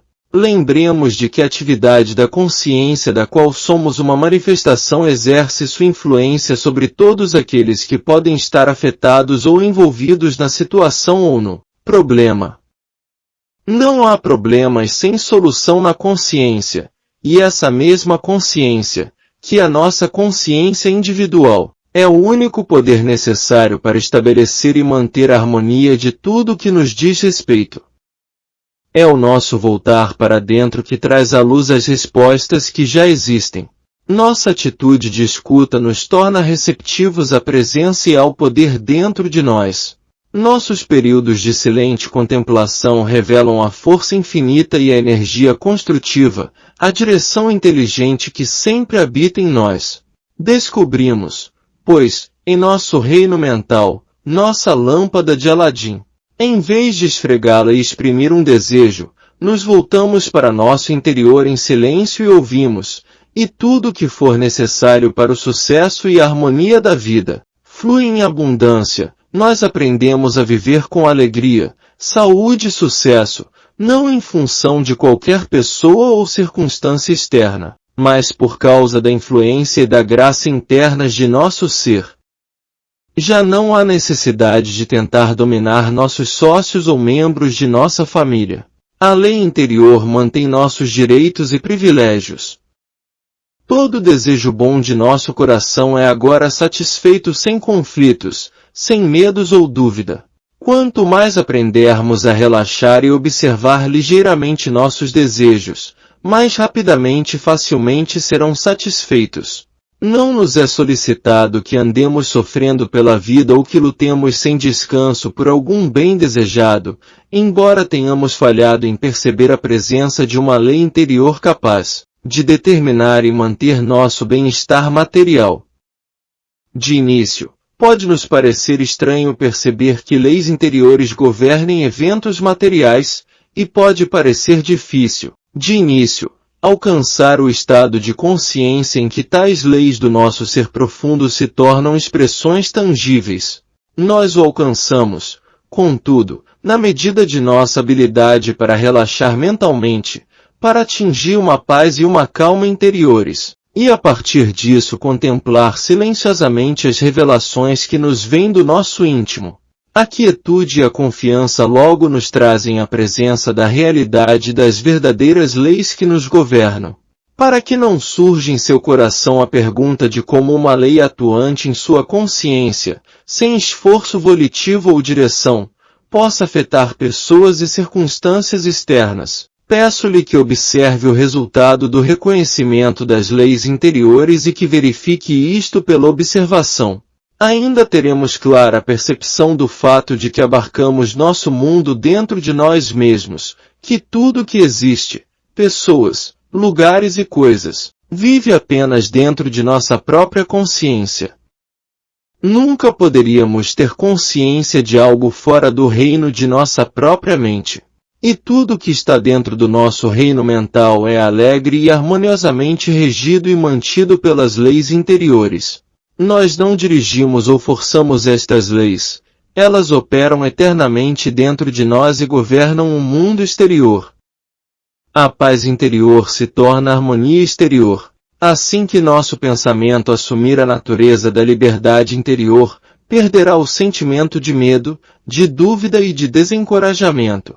Quando a percepção de nosso domínio se fixa no pensamento, tornam-se evidentes uma certeza maior, uma grande confiança e firmeza.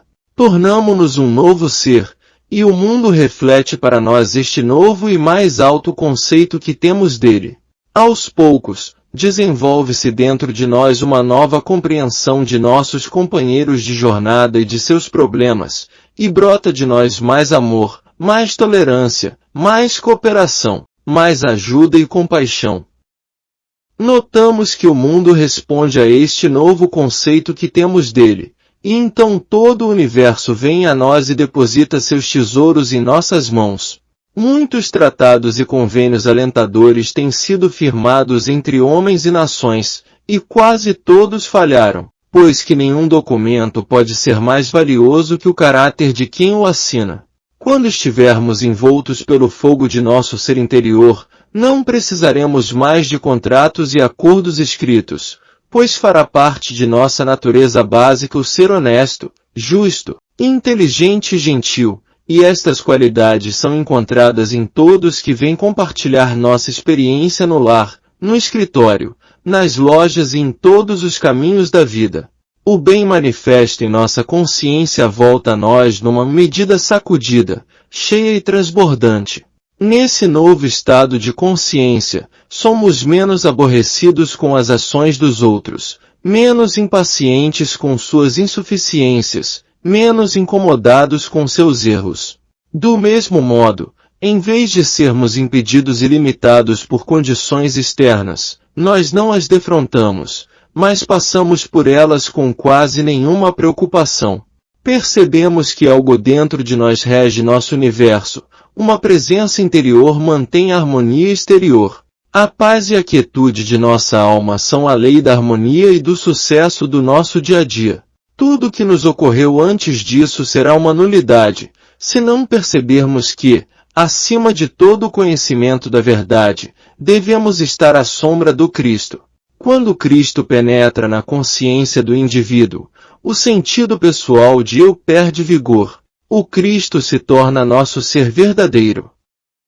Não temos desejos, vontades ou poderes por nós mesmos. O Cristo estende sua sombra sobre nossa individualidade. Por vezes, ainda percebemos em nossa bagagem este sentido de finitude que tenta se reafirmar e mesmo dominar uma situação. Pois o bem que quero, não faço, E o mal que não quero, este eu faço, disse Paulo. Deixemos, pois, claro que o eu pessoal não pode curar, ensinar ou dirigir com harmonia. Ele deve ser mantido sob controle para que o Cristo possa ter o completo domínio sobre nossa consciência. O trabalho que é feito com a letra da verdade, com declarações e os chamados tratamentos, é insignificante se comparado com aquele conseguido quando rendemos nossa vontade e nosso agir ao Cristo. O Cristo se torna mais claro à nossa consciência naqueles momentos em que nos deparamos com problemas para os quais não temos resposta, e não temos poder para superá-los. Percebemos aí que eu, por mim mesmo, nada posso fazer. Nesses momentos de autoanulação, o Cristo docemente estende sua sombra sobre nós, permeia nossa consciência e traz a paz. Sê quieto, ó mente atribulada. No Cristo encontramos o repouso, a paz, o conforto e a cura.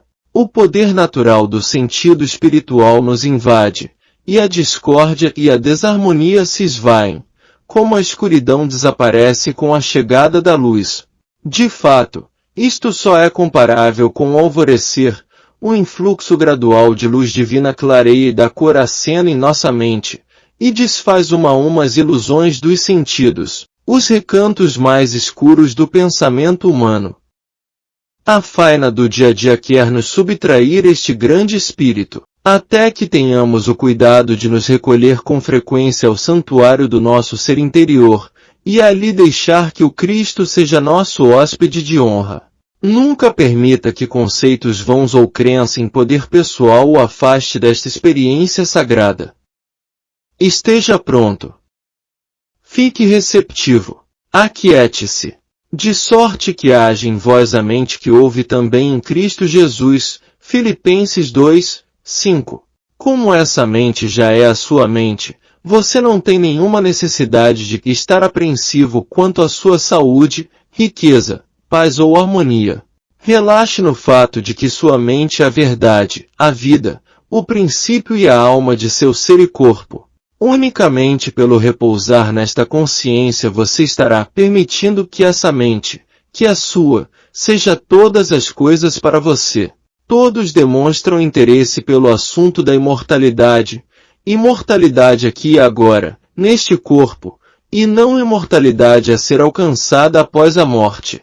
É neste próprio corpo que podemos experienciar a imortalidade, neste próprio corpo que ora utilizamos como instrumento. Não iremos perder nosso corpo, mas perderemos o conceito falso que dele fazíamos, pela conscientização de sua natureza verdadeira. Com a perda das noções errôneas de doença, acidente e velhice, e com a conscientização do corpo perfeito, não ocorre a perda do corpo, ocorre, simplesmente, a perda do falso conceito do corpo. Em nossa meditação diária, vamos assim conscientizar a imortalidade, aqui e agora, a imortalidade deste corpo e deste universo, para que possamos descartar todas as crenças falsas que o mundo retém em relação ao corpo e ao universo. Ora, o último inimigo que há de ser aniquilado é a morte. Para muitos, isto pode parecer bastante desencorajador, mas, de uma coisa podemos ter certeza. Seja ou não este, o último inimigo a ser aniquilado, ele não será vencido enquanto nós não começarmos a vencê-lo, enquanto nós não tomarmos alguma atitude quanto a ele. Passar de ano em ano somente repetindo, bem, a morte será o último inimigo a ser vencido, não irá fazer com que ela seja adiada. Se desejarmos adiar a morte, e finalmente vencê-la, teremos de começar agora mesmo. Que é a morte? A morte parece ser uma parada momentânea da consciência. Porém, a consciência não pode permanecer ou estar em estado inconsciente. De fato, a consciência jamais pode se tornar inconsciente. O que chamamos de morte não passa de um lapso aparente de profunda inconsciência, do qual nos tornamos conscientes novamente, de modo similar ao que ocorre quando dormimos. O passo inicial para vencermos a morte está na conscientização de que o corpo não possui qualquer inteligência pela qual possa viver ou morrer. O corpo não tem inteligência para apanhar um resfriado, e para conseguirmos um resfriado para ele, teremos de permitir a atividade da mente carnal aceitando as crenças do pensamento humano, e teremos de agir de igual forma, para contrairmos para o corpo qualquer outro tipo de doença. A doença humana nunca é contraída pelo corpo nem através dele. O corpo não possui inteligência, ele não pode se mover, é inerte, e como uma sombra, reflete o nosso próprio estado de consciência. Toda doença, portanto, que aparenta ser do corpo, é contraída através da atividade da mente humana, pela sua aceitação das crenças universais. O primeiro ponto, nesse caso, para que a morte seja vencida, está em se superar a crença de que o corpo possui, de si próprio, capacidade de viver ou morrer, e conscientizar que o corpo tem somente a capacidade de refletir ou expressar a atividade de nosso próprio estado de consciência. Quando nós aceitamos, na consciência, o pensamento ou crença de morte, é que o corpo sucumbe a ela. Tem sido dito, várias e várias vezes, tanto por metafísicos como por médicos, que as pessoas morrem somente quando dão o seu consentimento. De uma maneira ou outra, isso é verdadeiro. Consciente ou inconscientemente, é dado o consentimento para que ocorra a morte. Se você compreender este ponto de modo suficientemente claro, não apenas poderá adiar, e provavelmente dominar a morte, mas ainda ficará de posse de uma verdade que lhe possibilitará dar atendimento aos chamados referentes a doenças e senilidade. O fato de um indivíduo, no caminho espiritual, experienciar a morte ou passagem, não significa, necessariamente, que ele tenha morrido. Por favor, lembrem-se do seguinte: o que estou lhe dizendo não é produto de minhas suposições, nem algo que tenha lido em algum livro. Tudo o que tenho dito vem de experiência real em revelações interiores.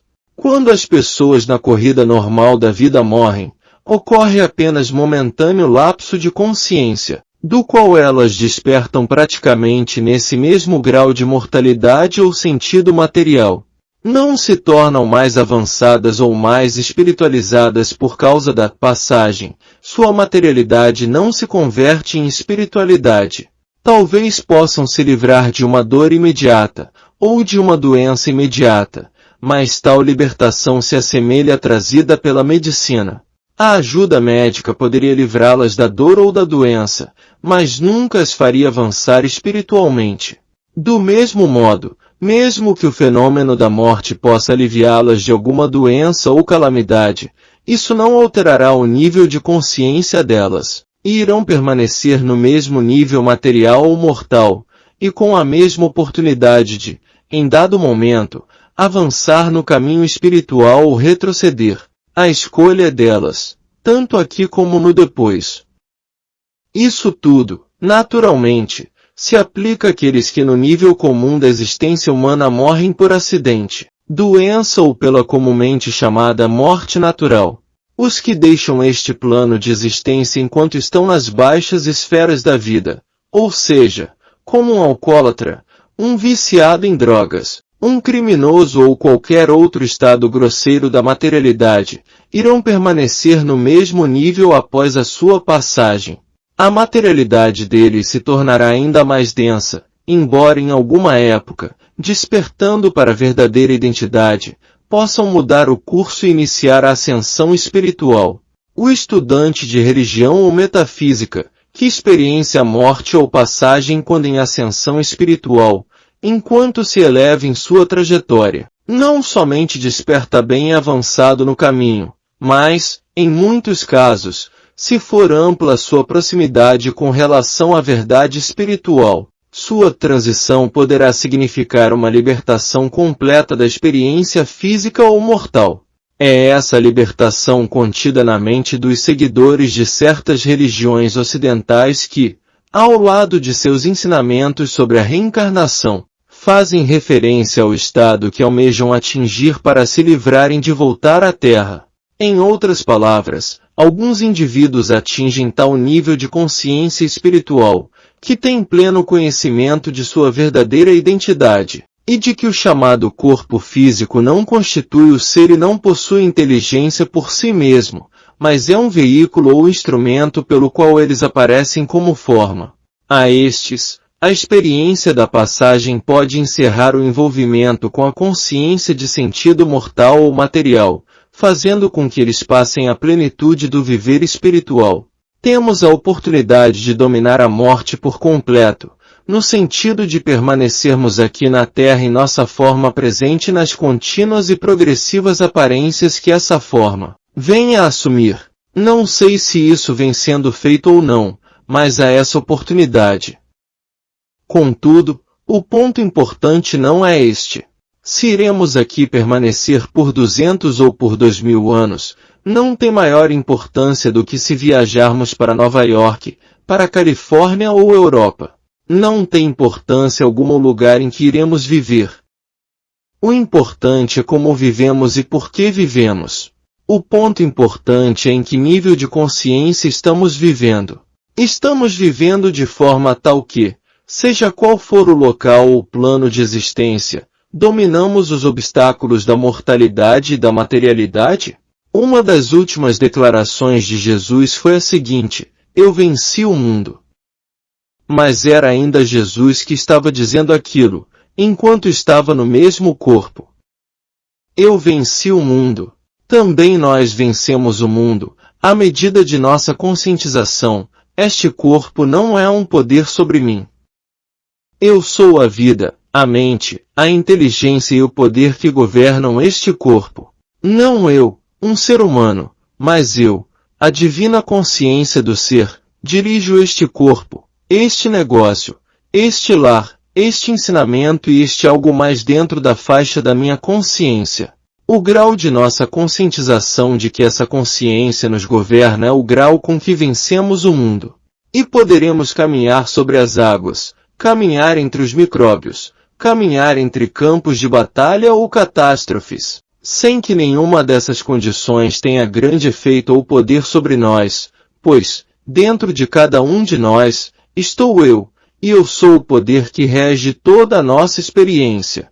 Onde quer que estejamos, seja qual for a condição ao nosso redor, iremos nos achar diariamente alimentados, vestidos e abrigados. Se preciso for, encontraremos o maná caindo do céu. Se preciso for, acharemos ouro na boca de um peixe. Se preciso for, veremos pães e peixes serem multiplicados. De uma forma ou outra, seremos supridos diariamente com tudo que se fizer necessário, seja na forma de pessoa, lugar, coisa, circunstância ou condição. Mas essa nossa experiência ocorrerá somente quando vencermos o mundo. O processo para vencer o mundo tem início com a nossa compreensão da unidade, da nossa união com Deus, com a nossa conscientização de que eu não posso de mim mesmo fazer coisa alguma. Tudo que está fluindo através de mim é a vida, a saúde e a plenitude, que Deus é. Isto disse o Senhor: não se glorie o sábio no seu saber, nem se glorie a fonte na sua força, nem se glorie o rico nas suas riquezas. Porém, aquele que se gloria, glorie-se em me conhecer, e em saber que eu sou o Senhor que exerce a misericórdia, a equidade e a justiça sobre a terra. Malaquias 9, 23, 24. No momento em que começamos a perceber que tudo o que temos é do Pai, que é universal, impessoal, imparcial, e portanto, que não temos direitos nem patentes, estaremos abrindo nossa consciência ao fluxo, e é quando aquele governo se responsabiliza por nosso corpo, nossos negócios, nosso lar, onde quer que estejamos. Na consciência de Deus, não existe morte. Deus não pode morrer. Deus é vida eterna e a consciência infinita não pode morrer ou ficar inconsciente. Deus, a divina consciência, está sempre se expandindo, se revelando, manifestando e expressando a si mesmo como consciência individual. Deus é a sua consciência individual e essa consciência não pode morrer. Se Deus pudesse morrer, ou ficar inconsciente, então, e somente então, poderia você morrer. Como Deus é a vida individual, poderia essa vida morrer? Poderia essa vida, que aparece como sua forma ou corpo, desaparecer da terra? Não, pode somente sair do campo de visão da mortalidade, através do processo da ascensão. Quando nós, por nós mesmos, elevamos a nossa consciência acima da crença de que a vida está no corpo, e que o corpo controla a vida, experienciamos a ressurreição. Obtemos a convicção de Jesus, ao dizer, derrubai este templo, e em 3 dias o levantarei, corpo. Quando estamos imbuídos da compreensão de que a divina consciência, que é a consciência individual, governa e controla nosso corpo, e quando percebemos individualmente a verdade de que a nossa própria consciência é o poder da ressurreição, de reconstrução, temos a nossa experiência da ressurreição. E então, virá a ascensão. A ascensão vem da conscientização de que Deus está revelando a si próprio como nosso ser individual, e como o espírito deve aparecer ou se manifestar como forma. Então este corpo é tão espiritual, imortal e eterno quanto a espírito substância com que é formado. Com a luz dessa conscientização, virá a nossa ascensão. Existe um significado espiritual trazido a nós pelo nascimento, crucifixão e ascensão do Mestre. Se existe uma progressiva expansão da consciência, até que o nascimento e a crucifixão se cumpram em nós e tenhamos atingido a ascensão, não mais no corpo, mas como uma lei sobre o corpo, nunca mais teremos de retornar àquelas experiências.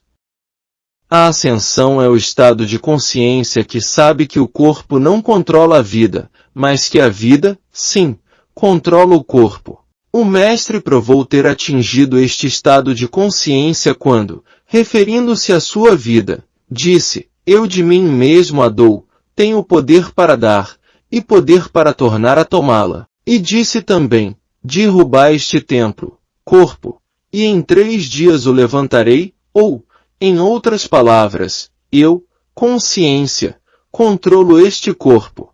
A consciência controla o corpo pelo deixar que a consciência do eu sou forme, de si mesma, as maravilhas e belezas que nós denominamos aqui e agora.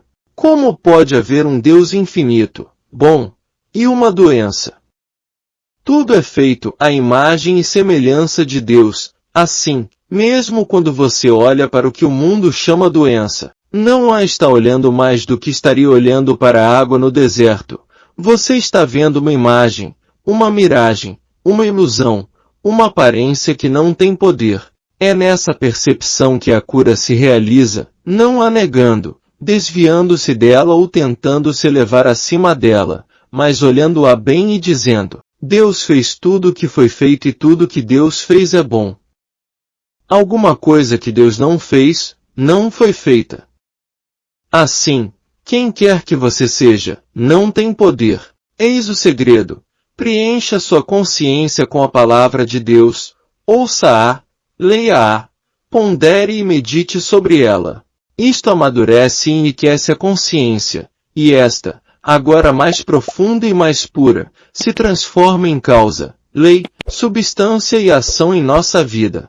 Essa consciência enobrecida, que evolveu pelo estudo, pela prática e meditação, alcança a comunhão consciente com Deus e o profundo silêncio de minha paz.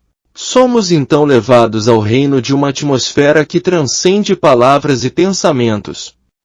Fim do áudio da palestra. Crença versus realidade. A presença de Cristo em nós. De Joel S. Goldsmith.